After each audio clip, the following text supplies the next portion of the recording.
कौन कह रहा है, किसे कह रहा है, कब कह रहा है और क्या कह रहा है। पहले सिचुएशन समझिए, बैकग्राउंड पे क्या बिहाइंड द सीन स्टोरी क्या चल रही है, फिर हम आगे चलते हैं। 28 रजब थी जब मेरे मौला हुसैन ने करबला के लिए मदीना छोड़ा। ये वाकया है 27 रजब मदीना मुनव्वरा दरबार वलीद अलैलान, अल्लाह लानत करे, अल्लाह का रसूल लानत करे, यजीद का बंदा था और मदीने का गवर्नर था। इस मलऊन ने अपने दरबार में इमाम हुसैन अलैहिस्सलाम को बुलाया। वो जो पीछे मेरे अहबाब बैठे हैं, मैं सबको मुहर्रम सर पे है, मेरे शिया सुन्नी अहबाब बैठे हैं, मैं फलसफा बैअत फासिक बताना चाह रहा हूँ कि यजीद की पॉलिसी क्या थी और इमाम हुसैन का एजेंडा क्या था। अगर हम लोगों को अभी तक भी ये पता नहीं चला कि हुसैन ने यजीद का बाइकआउट क्यों किया था, तो हम मजलिस में करने क्या आ गए। मैं एजेंडा ही उठा रहा हूँ कि बैअत क्या थी, या इमाम हुसैन ने इनकार किया क्यों, या उसकी शरायत क्या थी। अब शिया बच्चे तो ये बात जानते हैं, अहले सुन्नत अहबाब के लिए आसानी कर रहा हूँ क्योंकि आगे से मुहर्रम है और आप लोगों ने हमारे साथ मिलकर इमाम हुसैन की अज़दारी करनी है। इमाम हुसैन अलैहिस्सलाम को बुलाया गया दरबार वलीद में, और जिस वक्त दरबार वलीद में पता चल गया कि इमाम अली मकाम दरबार में तशरीफ ला रहे हैं, उस वक्त दरबारियों ने 2 प्लान किए। वो 2 प्लान सुनिए, मैं शेयर शुरू कर रहा हूं। पहला मशवरा तो यह था कि जिस वक्त अली का लाल दरबार में दाखिल होगा, हुसैन के एहतराम में जो बॉडीगार्ड्स, जो दरोगा और जो दरबान खड़े हैं, वो हुसैन के एहतराम में दरवाजे से पर्दा नहीं उठाएंगे। हुसैन खुद पर्दा उठाएगा, खुद गर्दन झुकाएगा, उसके नीचे से खुद गुजर के आएगा, हुसैन को कोई प्रोटोकॉल नहीं देगा। जब हुसैन खुद पर्दा उठा के गर्दन झुका के गुजरेगा तो हुसैन का सर हमारे सामने खुद ब खुद झुक जाएगा। एक मशवरा ये हो गया। दूसरा प्लान ये था, हुसैन के दरबार में आते साथ कोई दरबारी हुसैन के एहतराम में उठ के इस्तकबाल नहीं करेगा। ये दोनों मशवरे तैयार थे, कब्र में गए। पहला मशवरा ये था, मेरा गड्डी पे है, पहला मशवरा ये था कि हुसैन के एहतराम में कोई पर्दा नहीं हटाएगा। हुसैन ऐसे पर्दा खुद उठा के सर झुका के गुजरेगा, हुसैन का सर हमारे सामने झुक जाएगा। दूसरा मशवरा ये था कि कोई कुर्सी नहीं छोड़ेगा, सब बैठे रहेंगे जब हुसैन दाखिल होंगे। अब मैं बात कर रहा हूँ और अगर मुस्कुराए भी नहीं तो मुझे दुख लगेगा। ये दोनों मशवरे तैयार थे। तारीख कहती है वाए रोबे इमामत के जब शम्स इमामत उफ़क़ दरवाजा पे तुलू हुआ, इमाम वो होता है जिसे हालत हाल की आ गई हो। अली के लाल को पता था इन्होंने पर्दा नहीं हटाना। अली के लाल ने पर्दे के इस जानिब खड़े होकर कुछ नहीं किया। मजहरुल अजायब बादशाह के मजहरुल अजायब बेटे ने बस पलक झपकी, हवा का झोंका आया, पर्दा उड़ा के ले गया। अली का लाल दरबार में दाखिल हुआ और वलीद की आंख में आंख डाल के फरमाते बदबख्त, तूने देख लिया तेरे दरबार में ये पर्दा तेरी रियाया ने नहीं उठाया, हमारी रियाया ने उठा दिया है। तेरी रियाया ने नहीं उठाया, तेरी रियाया ने। जिसके हाथों की मिल्कियत मेरे मौला हुसैन के पास है, वो आखिरी सफ तक मिलके बोलो नारे हैदरी। बड़ी जल्दी सफर कर रहा हूं। तेरी रियाया ने नहीं उठाया, हमारी रियाया ने, हमारी रियाया ने। सब जुमला कहना चाह रहा हूं, हमारी रियाया ने। बाकिर भाई, हमारी रियाया ने। आप तो खैर जाकिर की कोई बात मायूस नहीं जाती। तेरी रियाया ने नहीं उठाया, हमारी रियाया ने। अगर आप अपने हाथ खोलें और बुलंद करें तो वो जुमला कहता हूं जो मैं डर की वजह से नहीं कह रहा था। कहूं जुमला, तेरी रियाया ने नहीं उठाया, हमारी रियाया। अब बात है ही अकेले आपसे, इतने बड़े मजमे को छोड़ के बात ही आपसे करता हूं। तेरे बंदों ने नहीं उठाया, हमारी रियाया ने। तारीख कहती है खतीब मिंबर सलूनी के वारिस की डायलॉग डिलीवरी कुछ ऐसी थी कि अली के लाल के प्रोटोकॉल में तख्त वाली मसनद से सबसे पहले वही मलऊन खड़ा हुआ जिसने बाकियों को बैठने का कहा। भाई क्या कहने, भाई क्या कहने, भाई क्या कहने आपके। मिलके बोलो नारे हैदरी। आपके क्या कहने। सफेद रीशर मुझे ऐसे दुआ कर रहे हैं, मेरे मौला सलामत रखें, वरना मैं कभी बुजुर्गों को दाद के लिए कहता भी नहीं हूं। मौला हुसैन की कसम, मैं सफेद ऋषि बंदे से मुझे खौफ आता है। मैंने कभी जाकिरी में किसी बुजुर्ग की आंख में आंख डाल के बात नहीं की। आप बोल ऐसे रहे हैं तो आपका शुक्रिया। यहां भी बुजुर्गों का जज्बा। जवान हाथ उठाएं भाई। अब जहां बुजुर्ग ऐसे बोल रहे हैं वहां जवान मेरे साथ जरा ज्यादा तामुन करेंगे। तेरी रियाया ने नहीं उठाया, हमारी रियाया ने उठा दिया। जुमले आने थे सबसे पहले मेरे मौला। मैं बड़ा अभी रिलैक्स होकर चल रहा हूँ। इमाम अलैहिस्सलातु वस्सलाम के एहतराम में सबसे पहले वो खड़ा हो गया जिसने बाकियों को बैठने का कहा था। मजमा देख के घबराने वाले दौर चले गए। अब हमें एक डील करनी है, आपको डिसीजन लेना है कि मुझे सुनना है या अपना टाइम बचाना है। अब ये आखिरी फैसला, इससे आगे मैं शेर शुरू कर रहा हूँ। अब जब तख्त वाला खड़ा हुआ तो दरबारियों की जुर्रत क्या। वो जो शाह के वफादार बैठे थे अंकल, उसमें किसकी भी साथ है। जब उनका सरदार खड़ा हो गया तो अब सबसे पहले वो खड़ा हुआ, उसको देखते हुए तमाम दरबार खड़ा हुआ। पिछली सफ वाले लोग पीछे न रहें, ये सारा मोहल्ला मेरे साथ है, बा खुदा मेरी लू लू दुआ भी कर दी है, पिछला मजमा हाली तक नहीं रहा, मुझे आपकी तायीद चाहिए। तमाम दरबार जब खड़ा हो गया तब अली के लाल ने दरबार में पहला कदम रखा, दूसरा कदम, तीसरा कदम, पखे अगे बह के चुप नहीं रहना, चौथा कदम, पांचवा कदम अली के लाल का आया, मसनदें शुरू हो गई।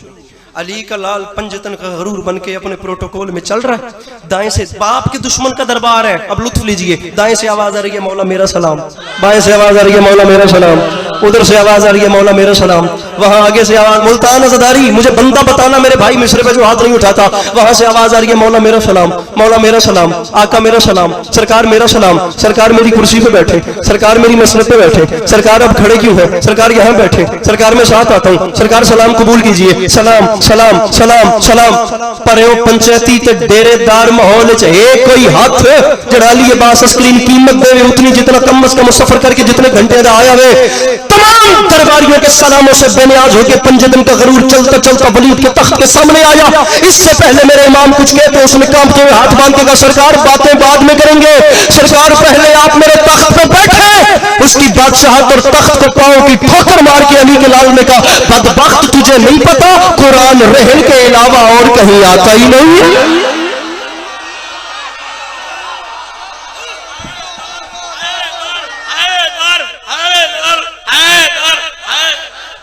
शेर शुरू, गल मुक गई, इतनी करनी।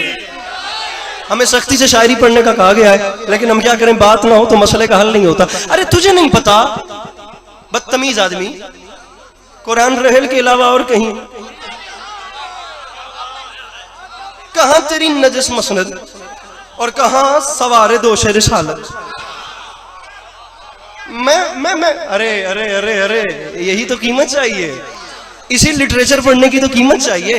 अरे तुझे नहीं पता कुरान रहल के अलावा कहीं और आता ही नहीं, बता मुझे क्यों बुलाया। अब अपनी तवज्जो भी रखिएगा और दाद भी दीजिएगा, क्योंकि हमें अपना काम भी करना है और मसालों का हल भी निकालना है। प्राइमरी क्लास तक, खुदा की कसम 5th क्लास तक, 6th क्लास तक शिया बच्चे की जान खाई जाती है कि इमाम हुसैन ने यजीद की बैत से इनकार क्यों किया, की सी। मैं ये बात करने आया हूं कि क्यों किया। अब चलिए मेरे साथ आगे, इसमें हमें बात भी करनी है, मकसद हुसैन भी समझाना है, मुझे आपको बोर भी नहीं करना। अब बता भी क्यों बुलाया। उसने कहा आप तो जानते हैं मैं यजीद का नौकर हूं और यजीद का खत है, या हुसैन बैअत करे या हुसैन से जंग करो। खत अली के लाल के हाथ पे आया, तारीख कहती है खत पढ़ना ही मुनासिब नहीं समझा। खैर तो है, यहां अजीब हरकत हो रही है, अरे बंदा ही खत पढ़ना मुनासिब ही नहीं समझा। तवज्जो तवज्जो तवज्जो मेरे भाइयों प्लीज। अली के लाल ने बाप के दरबार में खत जमीन पे फेंका। अली का लाल ऐसे दरवाजे को चला, मेरे इमाम चलते जा रहे हैं। ये इतना बड़ा मजमा है, इतना बड़ा मजमा, मैं कम अज कम अगर मुझे याद पड़े तो मैंने आखिरी बार यही मजलिस 2017 में पढ़ी थी। 2017 के बाद 2024, मैं 7 साल के बाद यहां पे आया हूं। ये दामन फैला कर कह रहा हूं, इस इतने जाया ना करना। इतने बड़े मजमे में जिस बंदे को करोड़ फीसद यकीन है कि उसके घर का चूल्हा इमाम हुसैन के तर्ज से रोशन होता है, मुझे उस बंदे का हाथ ऊपर चाहिए जिसे यकीन नहीं, उससे नहीं मांग रहा, वो चुप रहे, उसे मैं खुद कह रहा हूं। इमाम दरवाजे गल्ला मुक गई तो शेर शुरू, नज्म शुरू कर रहा हूं। इमाम दरवाजे को जा रहे थे, पीछे से उसने आवाज दी, सरकार जाते कहां हैं, जवाब दीजिए। मुझे खाना माल दौलत हर चीज यजीद के यहां से आती है। वो जो पूछे कि हुसैन ने खत का कोई रिप्लाई दिया तो मैं उसे क्या कहूंगा, सरकार कुछ तो रिएक्शन दे। अली के लाल ने बाप के दरबार में, बाप के दुश्मन के दरबार में तमाम दुश्मनों की आंखों में आंखें डाल के फिर वलीद की आंख में आंख डाली और हुसैन मुस्कुरा के फरमाते, वलीद तू घबराता क्यों है, तू एक यजीद की बात करता है। हुसैन ऐलान कर रहा है, लिखो ये सारे यजीदियों को हुसैन घर से निकल रहा है, उसे लिखो के हमारे हुर का ज़मीर करवट बदल रहा है। अली के लाल ने फरमाया, नई सुबह का यकीन लेकर हर एक गुंजा मचल रहा है। अली के लाल ने फरमाया, यजीदियत का वजूद अब से अज़ल की लानत में ढल रहा है। यजीदियत का वजूद अब से, सफर सजी में 7 साल के बाद आए, ऐसा ना हो 7 साल का वक्त बन जाए। अपने मजमे से कहिएगा मुझे कीमत, हाथ खोलो मेरे घरानों, यजीदियत का वजूद अब से अज़ल की लानत में ढल रहा है। अली के लाल ने फरमाया, वलीद घबराता क्यों है, लिख यजीद को। हुसैन ऐलान कर रहे हैं, यजीद बना रहेगा निशान इबरत, मैं शक्ल ऐसी बिगाड़ दूंगा, वो बात बैत की कर रहा है, मैं उसकी नस्लें उजाड़।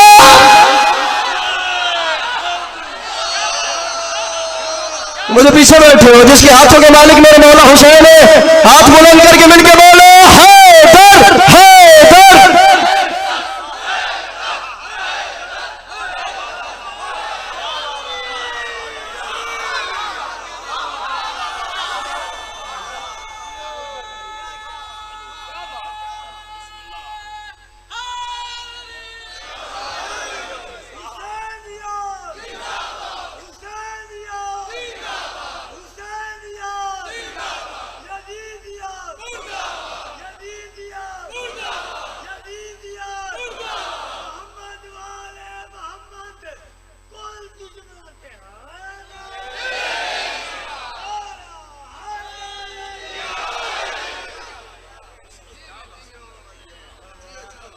इजाजत है।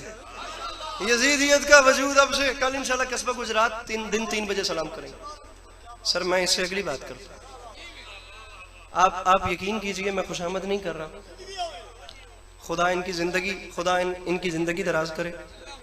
ये इनकी विसासत से बात आ रही है और जो इसका अजर होगा वो इन्हीं को पहुँचेगा। लेकिन अब तो बात लुत्फ देगी। शाह साहब बहुत बड़ा मजमा है, खुदा की कसम, मजाक नहीं है। इतने लोगों का मसरूफियात छोड़ के आना, कीमत चाहिए, कीमत।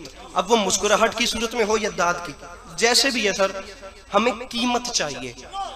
उसने आगे बढ़ के कहा, सरकार आप बड़े बाप के बेटे हैं, मैं यजीद का नौकर हूँ, इतना मसला कोई नहीं, वतन छोड़ने की कोई जरूरत है? सरकार रात की तारीकी में चुप करके यजीद के हाथ पे हाथ रखें, किसी को पता भी नहीं चलेगा, बैअत हो जाएगी। ऐसे देखिएगा, जुमला सुनिएगा, बड़ी पर पंचायत मशहूर है ना, जुमला कहना चाह रहा है अली अब्बास अस्करी, ऐसी रात की तारीकी में हाथ पे हाथ रख दे, क्या हो जाता है? बैत भी हो जाएगी, पता भी किसी को। बाप के दुश्मन के दरबार में, बाप के दुश्मन की आंख में आंख डाल के अली के लाल ने फरमाया, बदबख्त तुझे क्या पता कि ये हाथ क्या है?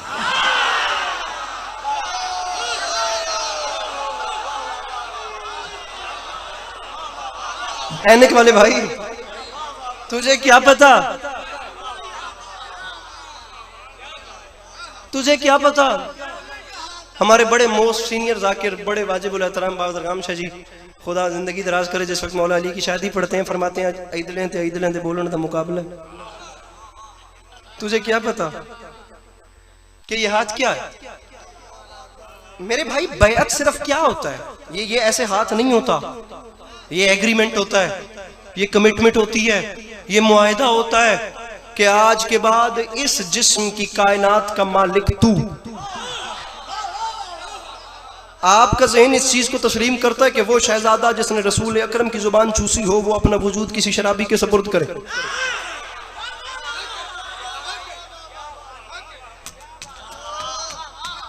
नहीं भी दाद आएगी तो कोई कयामत नहीं। बाबा सफदर से जी, मुझे इज्जत हुसैन अलैहिस्सलाम की कसम है, लेकिन ये जितना मजमा बैठा है, इस मजमे को कम से कम 3-4 से जरब दे तो वो जाकर स्टील टाउन कराची का मजमा बनता है। वो यूट्यूब के, बल्कि मेरे इंस्टाग्राम पे वीडियो पड़ी है, जाके देखिएगा। 7-8 रबीउल अव्वल की दरमियानी शब, फिर उसके बाद चिरागों में रोशनी न रही। अल्लाह करे मैं ये एक जुमला समझा सकूं, अरे बनता ही नहीं है, हुसैन कहाँ और यजीद कहाँ, तुमने एक बार भी नहीं सोचा? अरे कहाँ बचपन में फरिश्तों को शिफाएं देने वाला और कहाँ बंदरों के तमाशे देखने वाला।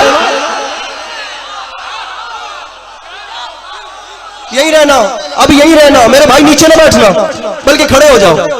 अब या तो हम अकेले रह गए, या वो मजमा वैसे बोलेगा कि शायद सुबह अभी तक ऐसी खैरात आई हो। उसने कहा भाई भाई भाई साउंड वाले ऐसा मत कीजिएगा।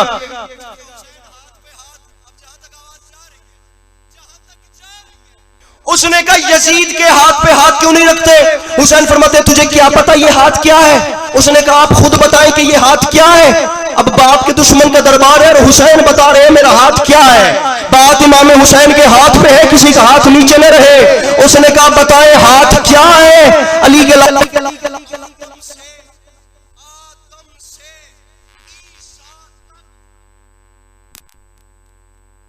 आदम से ईसा तक, पढ़ो जुमला, हर नबी के हाथ पर हर उस नबी का नसीब लिखा हुआ है।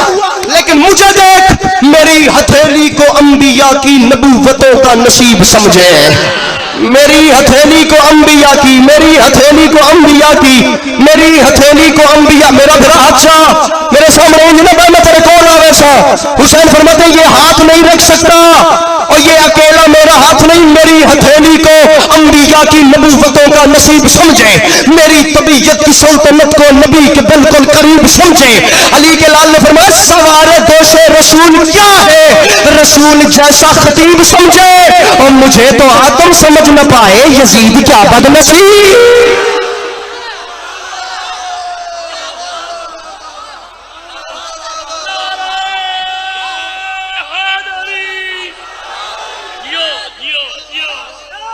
बस बस बस बस बस बस बस बस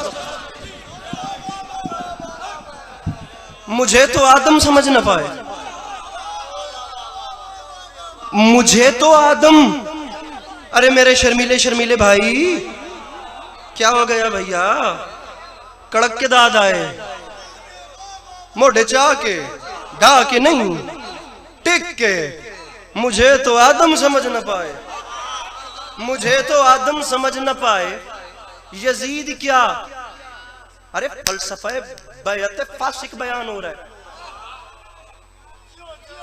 ये जितने समझ में शिया बच्चे बैठे हैं ना, मेरे एज फेलोज, आप लोगों ने बड़ी बड़ी साइड्स पे जाके बैठना होता है, बड़ी बड़ी कम्युनिटीज में, बड़ी बड़ी कैबिनेट्स में आप लोग जाते हैं, फ्रेंड जोन में, ओपन क्लास बड़े बड़े लिबरल और इथिस्ट लोगों में आप जाके बैठते हैं। 1400 साल से सवाल हो रहा है कि हुसैन को बैत का इतना इनकार क्यों था। एक बार ये जितने लोग सवाल करते हैं, मुहर्रम सर पे आ गया। ये 2 सवाल अगर तुमने अपने दामन के साथ बांध लिए, तुम्हें किसी जगह पे परेशानी का सामना नहीं होगा। इन दुनिया वालों के सर पे कुरान रख के पूछना, हम 1400 साल से खप खप के यही तो कहना, बाबा सफदर से जी कत्ल करे इसको बंदा जड़ा मेरी कीमत न देसी। ये इनसे कहना कि हम 1400 साल से अरे यही तो सवाल कर रहे हैं कि 9 लाख का लश्कर जिस मलाउन के साथ था, फिर भी वो 72 से बैत मांगने पे मजबूर क्यों था? अरे जिसके साथ ये सवाल है, अरे ये सवाल है जिसके साथ मैं बात अब ये नहीं छेड़ना चाह रहा था। मैं क्या करूं मुसैयब भाई, 9 लाख का लश्कर जिसके साथ था वो 72 से बैत क्यों मांग रहा था? 9 लाख का लश्कर क्या कम होता है जहां रह की जागीर के वादे? ये पूछना, ये दुनिया वाले सवाल दे तो मुझे कॉल करके बता देना। 9 लाख का लश्कर था। हुसैन अलैहिस्सलाम का जब करबला में रास्ता रोका गया था, मेरे इमाम ने फरमाया था मेरी तुमसे जंग नहीं है, तुम जो चाहते हो वो करो, मैं तुम्हारी साइड नहीं ले सकता, मैं तुम्हें सपोर्ट नहीं कर सकता, मेरा रास्ता छोड़ दो, तुम्हारा रास्ता और है मेरा रास्ता। सर ये इतनी सी बात है। तुम मेरे मौला लड़ने के लिए नहीं आए थे, या जो 72 लोग इमाम हुसैन के साथ थे वो कोई पहलवान नहीं थे, वो कोई जंगजू नहीं थे, वो सब जिंदगार लोग थे, इबादत गुजार लोग थे, गोशा नशीन लोग थे। हबीब इब्ने मज़ाहिर के बारे में मशहूर है, हुसैन के लश्कर के सहाबी, उनके बारे में मशहूर है कि वो एक एक सजदे में खत्म कुरान करते थे। जनाब मुस्लिम बिन औसेजा कूफा के बच्चों को कुरान पढ़ाते थे। नमाजी हुसैन के लश्कर में थे, बदतमीज बंदे की जगह ही नहीं थी। अली के लाल ने मुत्तकी लोग रखे हैं, बेनमाज नहीं रखे, इबादत गुजार असहाब रखे हैं। अली के लाल के लश्कर में कोई शराबी नहीं था, कोई बदतमीज नहीं था, कोई बदचलन नहीं था, कोई गैर मुत्तकी नहीं था, सौम व सलात के पाबंद लोग थे। ये ओपन क्लास दोस्तों से, लिबरल तबके से बैठ के ये कम्युनिस्ट तबके से सवाल करना कि हम लोग इतना सवाल कर रहे हैं, ये 2 सवालों के जवाब दे दो, वो इनसे बैत मांगने पे बेचैन क्यों था? और दूसरा सवाल ये है कि अमीरुल मोमिनीन की बनाई हुई अपनी मसनद पे बैठ के यजीद ने इस्लाम के साथ ऐसा भी क्या कर दिया कि हबीब इब्ने मज़ाहिर जैसे बूढ़े ने तलवार निकाल ली। अरे मुस्लिम बिन औसेजा जैसे ज़ईफ आदमी तलवार निकाल कर मैदान जंग में आ गए कि हम यजीद को ये नहीं करने देंगे। जिस वक्त हुसैन बेकसपना का रास्ता रोका गया, मर जाएंगे, बैत नहीं करेंगे। सबसे बड़ा खुदा की कसम 1400 साल से बात चल रही है, मैंने बड़े बड़े पढ़े लिखे बंदों से मीडिया पे बैठ के, टीवी शोज पे बैठ के सुना हुआ है, मौके पे यजीद ने हुसैन को हरा दिया, मौके पे यजीद ने हरा दिया, वो तो हुसैन की नस्ल पे। भाई नसीम मैं जुमला कहना चाह रहा हूँ, मेरा कद छोटे सदर बादशाह भाई बाकर भाईजान 1 लाख अस्करी खुदा मेरे बस में करे, मैं वार के फेंक दूं, ये बात इतनी बड़ी आ रही है। तुम लोगों ने खुदा की कसम जुबानें पक गई ये बोल बोल के कि हुसैन मौके पे हारे और बाद में नस्लों पे फतह पा गए, मौके पे भी हुसैन नहीं हारे। दुनिया, ये जो पढ़े लिखे जवान बैठे, मुझे तुम्हारी मदद चाहिए। दुनिया की किसी डिक्शनरी में हारने का मतलब मरना नहीं होता, दुनिया की किसी लुगत में जीतने का मतलब मारना नहीं होता। हारने का मतलब और होता है, जीतने का मतलब और होता है। हारने का मतलब होता है अपने मकसद में नाकाम होना, जीतने का मतलब होता है अपने मकसद में कामयाब होना। अगर यजीद का मकसद हुसैन को मारना था और हुसैन का मकसद बचना था तो भले वो जीत गया, क्योंकि उसने मार दिया और ये बच न सके। लेकिन यजीद का मकसद ये कब था कि वो मारना चाहता था, और हुसैन का मकसद ये कब था कि वो बचना चाहते थे? अरे मकसद तो ये था कि वो बैत लेना चाहता था और हुसैन बैत नहीं करना चाहते थे। अब यजीद बैत ले ले तो कामयाब, बैत न ले तो नाकाम। उसने कहा मारना नहीं चाहता था, बैत चाहता था। उसने 9 लाख भेजे बैत मांगने के लिए। अली के लाल ने एक नारा बुलंद किया जो 1400 साल से हर गैरतमंद के ज़मीर की आवाज है। अली के लाल ने फरमाया तुम 9 लाख मुझसे बैत मांगने आए, अपने आप नू टटोली के तन बोलना चाहिए या नहीं? ये तेरे नाल वाला बोल सी तेरी जगह पे। अली के लाल ने कहा तुम सब मुझसे बैत मांगने आए हो। हुसैन का फकत एक ऐलान है, बात हुसैन और यजीद की नहीं, कयामत तक ला युबायो मिसली मिसला, कयामत तक मुझ जैसा इस जैसे की बैत नहीं करेगा। अरे कयामत तक कोई भी हुसैन जैसा, भाई रजा कैमरा फेर के बंदा बताइए जिसकी रगों में वलीउल्लाह वाला खून है और उसका हाथ नहीं उठता। अली के लाल में पिंडाल भी उठ के बोले तो हक अदा नहीं होता। भाई नसीब सवारी कीजिएगा। अली के लाल में का कयामत तक मुझ जैसा इस जैसे की बैत नहीं करेगा। तो अस्करी मिंबर पे ऐलान कर रहे याद रखे ज़माना मेरी हयात में हर वक्त चैन रहता है, मैं दीने इश्क पे हूँ मुझ पे बैन रहता है। और यजीद मुझसे भी बैत तलब नहीं करता, उसे पता है कि मुझ में हुसैन।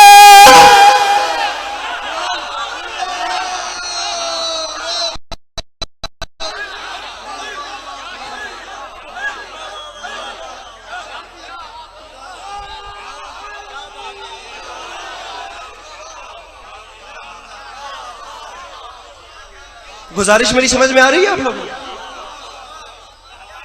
बायकॉट, इमाम हुसैन अलैहिस्सलाम ने बायकॉट कर दिया यजीद का।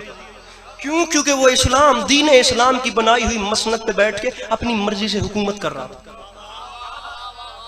और हुसैन की मजबूर ही तो इसलिए था कि हुसैन मेरी बैत करें, दुनिया को लगे मैं सच्चा हूं, क्योंकि जिस दीन पे मैं हुक्मरानी कर रहा हूं हुसैन उसका वारिस है। सर पे मुहर्रम आ गया है मेरे भाइयों। अगर मकसद हुसैन नहीं पता तो फिर कुछ भी नहीं पता, क्या करना है? अरे पता तो चले ना कि अली के लाल ने उसकी नफी क्यों की।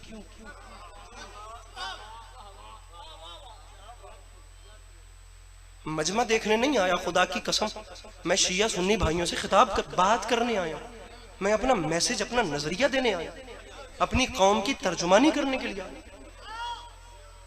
वरना वो किराए के कातिल, 9 लाख का लश्कर, रय की जागीरों के वादे, शराब की मटकों के मुंह खुले हुए, वो कौन थे आप जानते हैं? वहां भी मुसलमान, यहां भी मुसलमान। आप जानते हैं यही तो फिक्रे थे। सरकार ने फरमाया था तुम मुझसे लड़ते हो,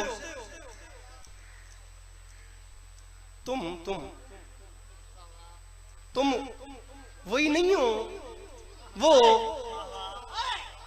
जिसने मेरी जद्दा जनाबे खदीजा के दस्तरखान से बची हुई हड्डियां चूस के कलमा पढ़ा था।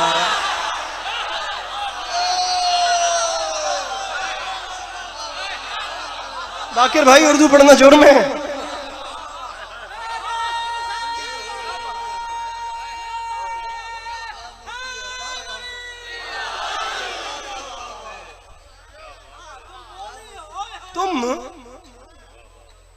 तुम लोग अरे अब अपने चेहरों पे नकाबें तो मत डालो। अरे तुम वही हो ना जिन्होंने हमारी जद्दा के दस्तरखान से शोरबे की खुशबू सूंघ के इस्लाम कबूल किया था।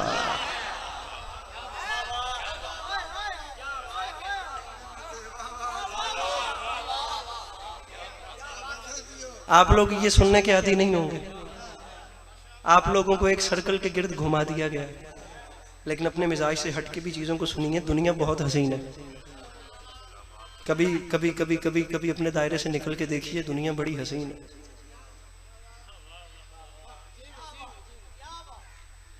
मैं 14 शवाल अगले साल भी इंशाल्लाह बानी की हैसियत से आऊँगा भाई नसीम के पास। मैंने पिछले अभी जो रिसेंटली मजलिस पढ़ी 14 शवाल, मैंने उस पर वजाहत और डिटेल के साथ बताया कि पसीना क्या होता है। जो लोग बैठे थे आप तस्दीक करें, शाह साहब पसीने की वैल्यू बताई थी कि ये जो भाई अल्लाह ने सरकार रिसालत से इश्क किया तो उनके पसीने से नबी खल्क कर दिया। जबकि हम लोगों में ये चीज है कि पसीना महबूब का दूर अपना भी हो तो अच्छा नहीं लगता। ये आता है ये झटक देना पसीने की वैल्यू है। महबूब से जितनी भी मोहब्बत हो अपना पसीना भी अच्छा। ये देख रहे हैं ये है कि अब मैं जुमला कहना चाह रहा हूं, मैं फिर कह रहा हूं, मैं बात करने आया हूं, मैं टेबल तोड़ने या आप थोड़े हथी पवन तो नहीं आया। अली के लाल ने फरमाया तुम मुझसे लड़ने तो आ गए, लेकिन तुमने मुझे पहचाना जो नहीं हो शामियों, ये बरसती घटाएं हैं सदका मेरा, ये बरसती घटाएं हैं सदका मेरा। आबशारों की धुन मेरी सौगात है, जिक्र कुरान में जिस हौज़े कौसर का है वो भी मेरे पसीने की खैरात है।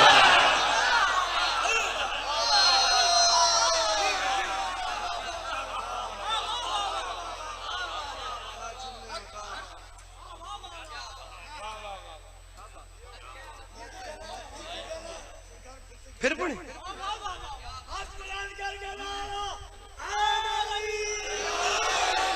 जिक्र कुरान में जिस हौज़े कौसर का है। चलिए मैं 2 मिसरे आपको सुनाता हूँ मजीद, वरना मैं तो मसाइब के करीब आ गया था। हुसैन फरमाते हैं मुझसे लड़ते हो, तुम्हें शर्म नहीं आती? अरे मूसा भाई नसीम जुमला सुनिए। अरे मुझसे लड़ते हो, तुम्हें शर्म नहीं आती? अरे शहरे जिल्लत के बेहैसियत साकिनों, मुर्तजा की अदावत में बल खाए हो। मेरी नानी के टुकड़ों पे पलते रहे, आज मुझसे ही लड़ने चले आए।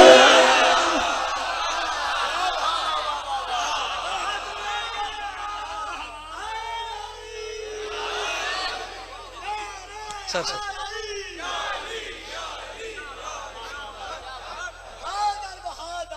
आप लोगों को मौला का वास्ता, आप कतन की कोशिश छोड़ दें कि शिया सुन्नी हो जाए या सुन्नी शिया हो जाए। आप जहां हैं आप वहां रहें, आप फकत हुसैनी हो जाए। इस्लाम दीन फितरत है, मजहब इंसानियत है।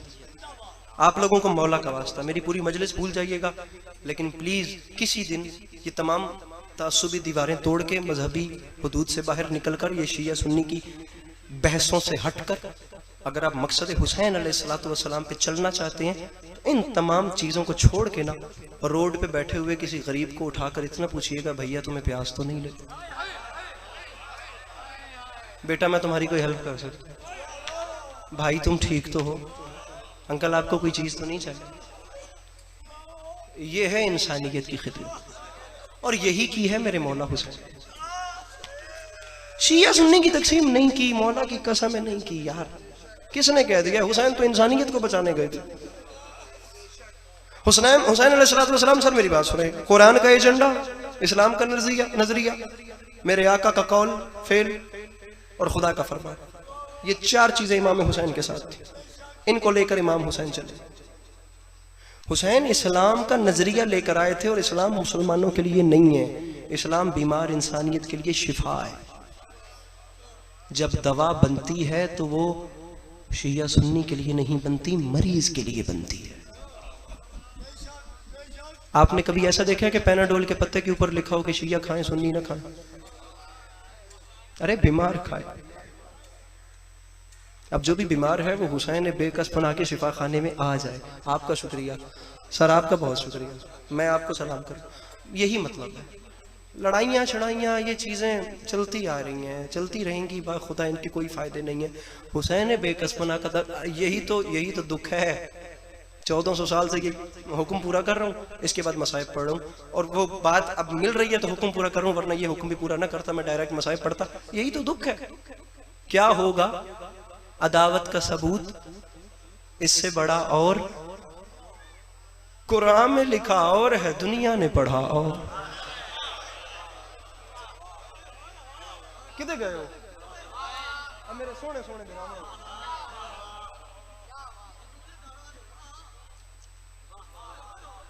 पिछले ना को थोड़ी डांट दो। क्या होगा? अदावत का सबूत, इससे बड़ा और कुरान में लिखा और है, दुनिया ने पढ़ा और देखा नहीं। हाय हाय हाय, मैं खुद को वाह वाह करता हूं, कोई ना भी करे तो। देखा नहीं इस शान से दरियाए सखा, और राहिब ने कहा बस मेरे मौला ने कहा। Sir sir sir sir sir sir sir, देखा नहीं इस शान से दरियाए सखा, राहिब ने कहा बस मेरे मौला ने कहा। हुसैन इतने बड़े करीम को कहते, और आप देखें इतना बड़ा करीम हुसैन, कितनी इज्जतों का मालिक, इतनी इंसानियत की खिदमत। आप अरबईन हुसैनी के मौका पर करबला में अल्लाह की ज़वारी खुदा आपको नसीब करे। ये माएँ बहनें, ये मेरे भाई बुजुर्ग, इस बार ही खुदा आप लोगों को अरबईन पे करबला दिखाए। आप लोग जाकर एक बार देखिए कि हुसैन कितने बड़े करीम को कहते हैं। मैं तो यकीन कीजिए बस चुका हूँ, साल पूरा अरबईन के इंतज़ार में गुजर चुका है। अल्लाह करे सांसें चलती रहें अरबईन हुसैनी तक। अल्लाह करे ये डोर अगर बीच में टूटनी भी है तो खुदा करबला तक के सफ़र तक मोहलत दे। अगर ना, जब आप नजफ अशरफ से सफ़र शुरू करते हैं तो हर जुबान पे हुसैन, जैसे दुनिया हुसैन के सिवा किसी को जानती ही नहीं, जैसे दुनिया में करबला के अलावा कोई स्टॉप ही नहीं है। करबला, हुसैन, शिया नहीं, अहले सुन्नत नहीं, नॉन मुस्लिम, हिंदू, क्रिश्चियनिटी, हर कम्युनिटी बताती है, साबित करती है कि हुसैन मोहसिन इंसानियत है। इतनी इज्जतें, आप जाइए, आप जाके रोज़ा देखिए मेरे मौला हुसैन का, कोई नूर का महल है, अर्शी उतर रहे हैं। और बाखुदा करबला जन्नत है। आप करबला जाएं, मैं आपसे अभी कह रहा हूँ, बाखुदा इंसान आ जाता है, दिल रह जाता है। हुसैन बेकस बना की नगरी से दिल नहीं। मीर अनीस अलैहिर्रहमा का एक भरपूर और बड़ा कलाम था, गुनाह का बोझ जो गर्दन पे हम उठा के चले, खुदा के आगे नदामत से सर झुका के चले। फरमा गए थे, मिली न फूलों की चादर तो अहले बैते अनाम, मिज़ार शाह पे लख्ते जिगर चढ़ा के चले।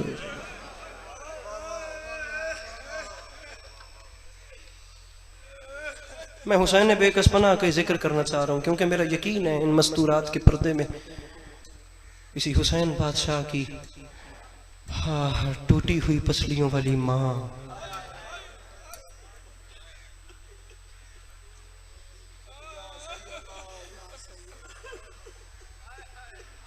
अपने बच्चों का पुरसा कबूल। आप लोग पता क्यों नहीं रोए इस बात पे? मैं आपको बताता हूँ। आप इसलिए नहीं रोए क्योंकि आपको अभी अंदाजा ही नहीं है कि ये जो आपकी आंख है ना, ये जनाब सैयदा को कितनी प्यारी है। नहीं पता। जिक्र की कसम मैं आप लोगों को रुलाने के लिए नहीं कह रहा, मैं हकीकत कह रहा हूँ। आप कोई अंदाजा ही नहीं लगा सकता कि अपने बेटे के आशिकों से कितना प्यार है एक जख्मी माँ को।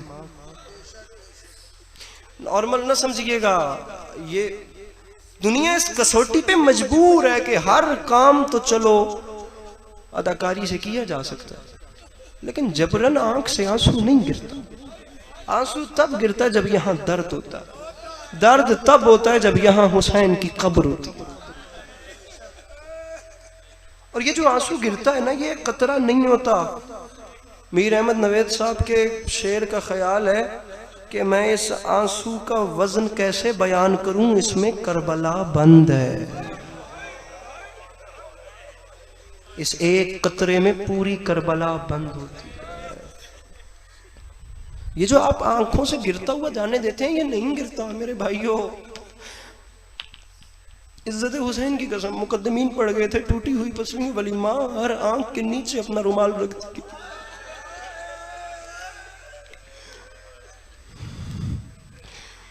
जिस वक्त आंसू बहता है तो वो माँ अपने बेटे के अज़ादारों की आंखों को ना ऐसे नीचे रुमाल रखती है, अश्क अज़ा कुछ ऐसा, बड़ी सोहनी हंज पे लुटती है। मौला इन्हां अखां दी खैर करन।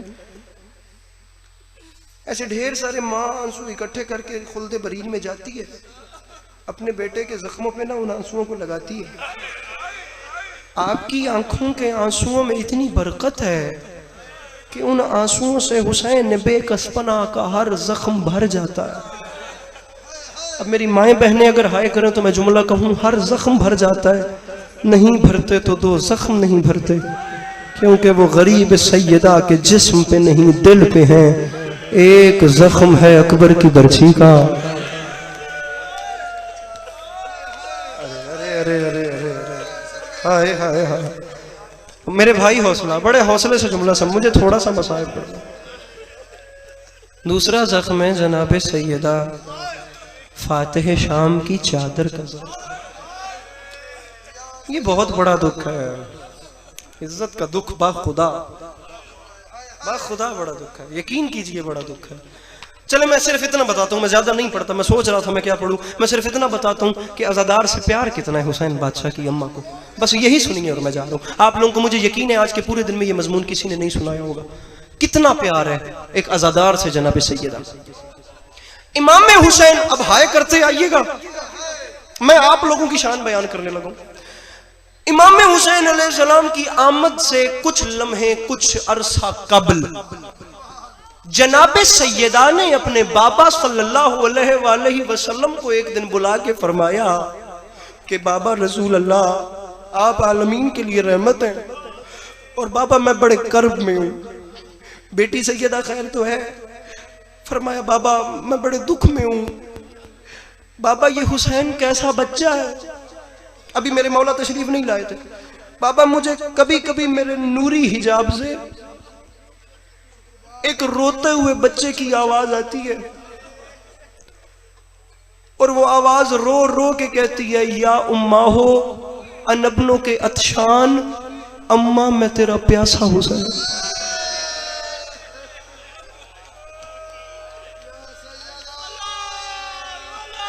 अरे ये आंखें, ये आंखें, ये आंसू, इसी की जान बयान कर रहा था मैं। बाबा मैं मां हूं।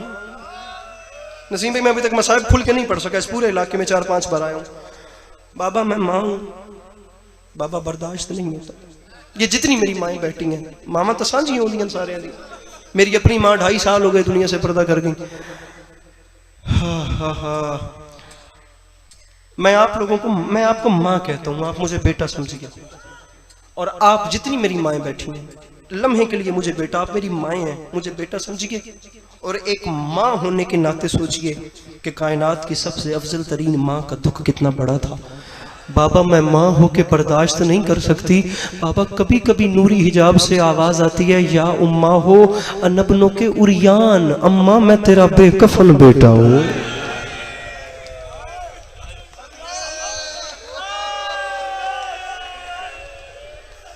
माँ होने के नाते सोचना है, ना बहन होने के नाते, ना बेटी होने के नाते। और ये जितने बैठो बेटा होने के नाते सोचना माओ से कितना लगाव है। आप समझते हो माँ को बेटे से कितना प्यार होता है। जिनकी माएँ हैं खुदा साए सलामत रखे, कांटा भी चुभे तो माँ तड़प नहीं जाती। दुनिया की एक वाहिद हस्ती है माँ। औलाद जिस रंग में भी हो, अपनी मुसीबत छुपा भी ले, माँ को ना भी पता हो ये क्यों दुख में है, लेकिन माँ उसकी हालत देख के उनसे ज्यादा दुखी हो जाती है कि ये क्यों दुख में है। अब ये इतना बड़ा मजमा है, इस इतने बड़े मजमे में है कोई बंदा मेरे साथ मिलकर, मैं कहता हूँ ये जितना बड़ा पिंडाल है मेरे भाइयों, इस्तकबाल मुहर्रम की बेशक इसे मजलिस समझो। हर बंदा, माएँ बहनें और हर बंदा, शिया सुन्नी अहबाब, एक बार मिलकर इस जुमले के इस्तकबाल में हर बंदा वाजिब समझ के हाय करेगा। पूरा पिंडाल मेरा जुमला सुनना। एक दिन तारीख कहती है मेरे आका ने जवाब नहीं दिया, मसलहतन जवाब नहीं दिया। एक दिन घर में दाखिल हुए, बीबी बेतहाशा रो रही थी। मेरे आका करीब आके फरमाते हैं, बेटी सैयदा खैरियत है, बेतहाशा क्यों रो रही हो? मेरी मखदूमा ने रो के फरमाया, बाबा पहले भी मुझे इस बेटे की आवाजें आती थी, बाबा आज जो आवाज आई है बाबा मैं मर गई हूँ। सैयदा आज क्या आवाज आई है? मदीने की जमीन में जलजला आया। रो के फरमाती हैं, बाबा मुझे मेरे नूरी हिजाब से, भाई जुमला सुनिएगा, आज इस बच्चे की रोते हुई आवाज आई है, या उम्मा हो अनबनों के सोहकान, अम्मा मैं तेरा पीसा हुआ हुसैन हूँ, अम्मा मैं तेरा सोहकान। अब मैं गैर सैयद हूँ, मेरी जुबान में इतनी ताकत नहीं है, मैं सोहकान का तर्जमा, अम्मा मैं तेरा अम्मा ये इस बच्चे की आंखों से गिरता हुआ आंसू देखिए, बाखुदा ये इस बच्चे की आंखों से आंसू देखिए। मैं इसीलिए कहता हूँ इस कसौटी पे दुनिया मजबूर है। बाबा ये हुसैन ऐसी बातें क्यों करता है? मेरे आका ने के फरमाया सैयदा मैंने पहले आपको बताया नहीं है भाई, मुझे जुमला सुनिएगा। सैयदा मैं आपको आज बता रहा हूँ, सैयदा आपका ये बेटा करबला के मैदान में मारा जाएगा। बाबा मेरा हुसैन मारा जाएगा? फरमाया मारा नहीं जाएगा सैयदा, ये प्यासा मारा जाएगा। बाबा हुसैन प्यासा मारा जाएगा? फरमाया प्यासा नहीं तन्हा मारा जाएगा। बाबा तन्हा? फरमाया जख्मी करके मारा जाएगा, सता के मारा जाएगा। बाबा मेरा हुसैन मारा जाएगा? फरमाया मारा जाएगा। बाबा क्या आप नहीं होंगे इसे छुड़ाने के लिए? फरमाया सैयदा मैं जाहिर नहीं होऊंगा। बाबा इसका बाबा अली वो तो शेर खुदा है। फरमाया हाय करो था। फरमाया अली भी नहीं होंगे जाहिरन। बड़े दर्द नाल अब ऐसे ही जुमला समझिएगा। बाबा इसका भाई हसन? फरमाया वो भी नहीं होंगे। बाबा मुझे सिर्फ इतना बताएं अगर बेटे पर ऐसी हालत बन गई क्या मैं चादर सर पे रख के मैदान जा सकूंगी? रसूल ने रो के फरमाया सैयदा यही रुक जाओ, वो चादरों वाला मैदान ही नहीं है मेरी बेटी, वहां बुरके लूटे जाते हैं, वहां चादरें पहनाई नहीं जाती। आखिरी सफ तक हर हाथ सीने पे हो। मैं मिंबर छोड़ने लगा, हुसैन बेकस पला के दिन आ रहे हैं। मैं मुहर्रम के इस्तकबाल की मजलिस पढ़ रहा हूँ, बताना चाह रहा हूँ अज़ादार कितना प्यारा है। मैं मसाइब के उसी नुक्ते भाई वाकर सर उठाइए, मैं बताना चाहता हूँ इन आंखों से कितना प्यार है। बाबा आप भी नहीं, बाबा अली हसन हुसैन मैं भी नहीं। बाबा मेरी गुर्बत का वास्ता मुझे बताइए मेरे बच्चे को बचाएगा कौन? मेरे आका ने जवाब नहीं दिया। दूसरी बार पूछा बाबा इसे बचाएगा कौन? मेरे आका ने जवाब नहीं दिया। हर हाथ मातम के लिए उठना चाहिए। जब तीसरी बार भी जवाब नहीं आया तो कदमों पे हाथ रख के हाथ अब अज़ादार की शान बता रहा हूँ, हाथ बांध के फरमाती है बाबा मेरा हुसैन मारा जाएगा। बाबा अगर मुझे ये नहीं ना बताते कि इसे बचाएगा कौन, बाबा मेरी गुर्बत का वास्ता मुझे सिर्फ इतना बता दो बाबा फिर मेरे बेटे को रोएगा कौन? रसूल ने फरमाया सैयदा अल्लाह एक कौम पैदा करेगा, उसके बूढ़े तेरे बूढ़ों को रोएंगे, उसके जवान तेरे जिन मातम नहीं आंदा सिर तले कर रहे। अल्लाह एक कौम पैदा करेगा, उसके जी उसके बूढ़े तेरे बूढ़ों को। आखा जुमला जे इजाजत दो, आखा इजाजत है सादात उजाम जितने बैठे हो इजाजत दो हाथ चाह कि मैं जुमला आखा। अब अज़ादार को यह सुनाओ तो उसका हाथ मातम के लिए न उठे। बाबा अल्लाह कौम भेजेगा, बाबा मेरे बेटे के जाने के बाद एक कौम आएगी बाबा जो गिरिया कर करके मेरे बेटे के दुखों पे उसकी याद को ताजा रखेगी। बाबा वो कौम मेरे बेटे को रोया करेगी। फरमाया सैयदा रोया करेगी वो कौम उसकी शहादत के बाद आएगी, उसके बूढ़े तुम्हारे बूढ़ों को, जवान जवानों को, बच्चे बच्चों को, पर्देदारों को रोएंगे। कदमों पे बैठी हाथ बांध के फरमाती है बाबा अगर हर बंदा यार मातम करे, बाबा अगर उस कौम के बूढ़े मेरे बूढ़ों को, जवान जवानों को और बच्चे बच्चों को रोएंगे ना बाबा फिर मैं भी सच्ची सैयदा वादा कर रही हूँ बाबा उनका कोई मर गया मैं उन्हें रोने जाऊंगी। और बाबा मुझे हुसैन के मात जी और बाबा मुझे हुसैन के मातमी अच्छे लगते हैं। और बाबा मुझे हुसैन के अज़ादारों की आंखें अच्छी लगती हैं। फकत एक मिनट, मैं छोड़ भी देता तो मजलिस पूरी थी। फकत एक मिनट, मैं सिर्फ इतना बताना चाहता हूं कि जो अज़ादार है उससे कितना प्यार है मेरी मखदूमा को, या अज़ादार कितना प्यारा है मेरी बीबी को। कूफा की रहने वाली एक औरत रिवायत करती है, कूफा की रहने वाली औरत, मैं एक बेवा खातून थी, मेरा शौहर मर गया, मेरे घर में एक मेरी जवान बेटी थी और मैं, हम दो लोग रहते थे। वो औरत रिवायत करती है हर साल मेरे घर में यकुम से 10 मुहर्रमुल हराम तक रात के वक्त घर में जनाना अशरा मुहर्रमुल हराम हुआ करता था। आप लोगों ने घर में माओ की झोलियों में जिक्र हुसैन सुना है। आप लोग ढेर सारे ऐसे होंगे जिनके घरों में छोटे पैमाने पे गरीब की फर्श अदा बिछती होगी। मैं ये मसाइब नहीं पढ़ता, मैं या चांद रात पढ़ता हूँ या मैं यकुम 2 मुहर्रम की दरमियानी रात पढ़ता हूँ। मैं अदरवाइज इस पूरे मजमून को साल में नहीं छेड़ता, लेकिन पता नहीं मेरा क्यों दिल है मुहर्रम सर पे है, मैं आपको सुनाता चलूं। अब औरत कहती है मेरी जवान बेटी अपने हाथों से लंगर न्याज पकाती थी, मेरी जवान जड़े माँ दी झोलियां तो शिया हो, मैं ये हक है, ये हक है।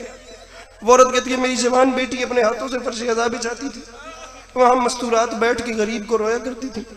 कहती है मैं ज़ईफ़ा थी, मैं घर के दरवाजे पे खड़े होके आने वालों का शुक्रिया भी अदा करती थी, मैं आने वालों का शुक्रिया, जाने वालों को सलाम भी करती थी, उन्हें खुदा हाफिज भी करती थी। वो औरत कहती है ऐसे करके जिंदगी गुजर रही थी। 1 साल ज़िलहज के चांद में मेरी जवान बेटी की शादी हो गई, मेरी बेटी अपने घर की हो गई, मैं अकेली रह गई और मुहर्रम सर पे आ गया। वो औरत रिवायत करती है ज़िलहज की आखिरी तारीख थी, मैं अपने घर की छत पे चली गई, मैं आसमान की तरफ देख भी रही थी और मैं रो के कह रही थी कितना अच्छा हो अगर इस बार मुहर्रम का चांद ना आए। पहले मेरे घर में मेरी बेटी मेरी मदद करती थी, अब आज आखिरी तारीख है, कौन फर्श अज़ा बिछाएगा, कौन लंगर न्याज पकाएगा, मैं ज़ईफ़ा खातून हूँ। ये सब बड़े दर्द यार, बड़े दर्द नाल सुनते पे हो। मैं कैसे तमाम शाह साहब मैं मिंबर छोड़ूं, मैं कैसे ये तमाम भाई नजीम मैं कैसे ये तमाम इंतजाम करूंगी। भाईजान वो औरत रिवायत करती है मैं अकेली रो भी रही थी, मैं सोच भी रही थी कि क्या होगा। अब औरत कहती है अचानक मैंने देखा मुझे आसमान पे मुहर्रम का चांद नमूदार होता हुआ नजर आया। वो कहती है मेरा गिरिया बढ़ गया। एक तो हुसैन ने बेकस पनाह के रोने के दिन आ गए और दूसरा मेरे घर में इंतजामात के लिए कोई है भी नहीं, मैं ज़ईफ़ी में इस हिस्से पे हूं कि मैं कुछ कर नहीं सकती। वो औरत रिवायत करती है मैं रो भी रही थी, मैं सोच भी रही थी कि क्या होगा। ये अचानक मेरे दरवाजे पे दस्तक बाब हुई, मेरे कानों ने दस्तक की आवाज सुनी। वो कहती है मैं सोच रही थी आधी रात के वक्त मेरे घर में कौन आ गया। इस पूरे मजमे में बंदा कोई ऐसा ना हो जिसके दिल में कब्र हुसैन और वो बंदा आए तक न करे। वो कहती है मैं सीढ़ियां उतर भी रही थी, मैं सोच भी रही थी आधी रात को कौन आ गया। वो कहती है मुझे मौत आ जाती, मैं दरवाजा खोल के मंजर न देखती। मैं सोचते सोचते दरवाजा खोलने गई कि आधी रात को कौन आ गया। मैंने दरवाजा खोला, अजीब मंजर था, सामने एक ज़ईफ़ा थी जिसका एक हाथ पहलू पे था, उसके साथ एक बीवी थी, दूसरे जानिब एक 4 साल की बच्ची थी। मैंने हाथ बांध के कहा अशरा कल से शुरू होना है, एक रात पहले क्यों आ गई। वो कहती है ज़ईफ़ा ने आगे बढ़ के कहा हमने सुना तुझे घर में काम करने के लिए मस्तूरात की जरूरत है। ये मैं हूँ, मेरे साथ मेरी बेटी है, ये मेरी 4 साल की पोती है। मेरी बेटी लंगर ने आज पकाएगी, मेरी 4 साल की पोती अपने हाथों से फर्श अज़ा बिछाएगी। मैं तेरी तरह ज़ईफ़ा हूँ, मैं दरवाजे पे खड़े होके आने वालों को सलाम भी करूंगी, मैं जाने वालों को न्याज भी तकसीम। मैं नौकर, मैं सदके, मैं अब रुक नहीं रहा। मैं जी हाथ नहीं बांधने आपको मौला का वास्ता। मैं मसाइब पढ़ना चाह रहा हूँ, बड़े हौसले से जुमला समझिए, गाल ना करे मैं समझा सकूं। मैंने इतना तुलानी मसाइब कभी नहीं पढ़ा, लेकिन मैं क्या करूँ पता नहीं, मेरा दिल चाह रहा है। वो औरत रिवायत करती है 3 मस्तूरात मेरे घर में आ गई। यकुम चले आपने अभी अय्याम हुसैन गुजारने, मुहर्रम सर पे आ गया। मैं उसे शिया नहीं मानता इन बातों पे जिस बंदे के यहाँ पे दर्द महसूस ना हो। वो औरत कहती है चांद रात आ गई, वो 3 मस्तूरात आ गई। यकुम मुहर्रम से शब आशूर तक यही सिलसिला चलता रहा। उसकी बेटी रोज न्याज पकाती थी, उसकी 4 साल की बेटी नन्हे पोती नन्हे हाथों से फर्श अज़ा बिछाती थी। वो ज़ईफ़ा दरवाजे पे खड़े होकर आज़ादारों को सलाम करती थी, वो जाते हुए उन्हें न्याज और लंगर तकसीम करती थी। वो औरत रिवायत करती है मजलिस शब आशूर तक ये सिलसिला चला। मजलिस शब आशूर खत्म हुई तो मेरे घर में कयामत का समा। अब हाथ खोल के तैयारी करो मेरे भाइयों मातम की, मैं कयामत में जुमला देना चाह रहा हूँ। कहती है जिस वक्त मस्तूरात रो कर हुसैन को अपने घरों को लौटी, मैं चलती चलती उसी ज़ईफ़ा के सामने, अल्लाह करे मैं पढ़ सकूं, मैंने ज़ईफ़ा के सामने हाथ बांध के कहा ज़ईफ़ा तुम्हारा एहसान इतना बड़ा है जो मैं कभी उतार नहीं सकती। अगर मुझ पे एक नेकी और करो तो मुझसे उजरत मांगो। कितने पैसे लोगी 9 दिन मेरे घर में काम करने के, कितनी हर बंदा सर पे मातम की तैयारी करे और कितने पैसे लोगी। वो औरत कहती है मुझे मौत आ जाती मैं सवाल न करती। ज़ईफ़ा ने मुझे जवाब नहीं दिया। उसकी 4 साल की पोती आगे बढ़ी, जो 4 साल की बच्ची 9 दिन से चुप थी आज वो आगे आई। उस 4 साल की पोती ने सर से चादर उतारी, उसके दोनों कान जख्मी थे। उसने हाथ बांध के कहा ज़ईफ़ा अगर उजरत देती है तो मुझे घर के किसी कोने में बैठ के ओ हुसैन जी एक जुमला नौकर मैं नौकर हो मुझे घर के जी जी जी मेरा सन, मुझे घर के किसी मैं नौकर, मुझे घर के किसी कोने में ऐसे ही मातम मेरा भाई हौसला, मुझे घर के किसी कोने में बैठ के मैं नौकर हाथ में बने आए थे, मैं पहले आके हर हाथ सिर पे आवे मातम वास्ते, और मुझे घर के किसी कोने में बैठ के गरीब को रोने की इजाजत दे दे। मैंने हुसैन को खोल के अभी तक गिरिया नहीं किया। वो औरत कहती है उसकी 4 साल की पोती ने जुमले थे, मेरे घर में कयामत आ गई। कहती है मुझे अपना होश ही नहीं रहा। कहती है कुछ लम्हात के बाद जिस वक्त मेरे हवास जगह पे आए, मैंने अजीब मंजर देखा। तीनों मजदूर भैया जुमला, बंदा मजमे से खड़ा हो जाए जिसकी जो दुआ रुकी हुई हो, अगर आंसू आ जाए तो दामन फैलाकर अब मांगना। हुसैन बेकस पना की मां से अब मांगना, अगर पूरी न हो तो ये गिरेबान हाजिर है, वरना नसीब का गिला करना वो आंख है ही क्यों जो हुसैन पे गिरिया नहीं कर सकती। वो औरत रिवायत करती है मेरे हवास जगह पे आए, मैंने अजीब मंजर देखा। वो तीनों मस्तूरात चल के मेरे घर के दरवाजे की जानिब जा रही थी। कहती है मैं दौड़ती उनके सामने मातम की तैयारी, मैं सामने आई, मैंने ज़ईफा के सामने हाथ बांध के कहा ज़ईफा अपनी बेटी और पोती के हमरा तुमने 9 दिन मेरे घर में काम किया है, अब आधी रात गुजर गई, 10 मुहर्रम की फजर सर पे आने वाली है, तुम कहां जा रही हो? कल असल दिन है, कल शहादत की मजलिस है, कल असल रश होना है, कल इतना ज्यादा गिरिए का सामान होना है, कल लंगर में आज इतना रश और इतने इंतजाम है, मैं अकेले कैसे संभालूंगी? तुम इतने दिन रुकी हो, मुझे छोड़ के आज क्यों जाती हो? हर बंदा सर पे मातम करेगा, मैं मिंबर छोड़ रहा हूं। वो औरत रिवायत करती है कूफा की जमीन में ज़लज़ला आया, मैंने कहा मुझे शब आशूर और 10 मुहर्रम की फजर से पहले छोड़ के कहा जाती हो? ज़ईफा ने मुंह पर मातम करके कहा मोमिना मैं 9 दिन तेरे घर में रुकी हूं, मैं तुझे कभी भी यहाँ छोड़ के ना जाती, लेकिन फजर होने वाली है, मेरी मजबूरी है, मैंने करबला जाने मेरे अकबर में आजान देनी है, और मैंने कहिया था जिसे मातम सर नीचे कर रहे, और मैंने अपने अली अकबर की आजान सुननी है, और आगे बढ़ के मुझे गले से लगा, और जिसका इशरा करवा रही है मैं उसकी मां सैयदा, ये मेरे साथ उसकी शाम के फाते बहन, और मेरे साथ उसकी 4 साल की बेटी, और मुझे हुसैन के मातमी अच्छे लगते हैं।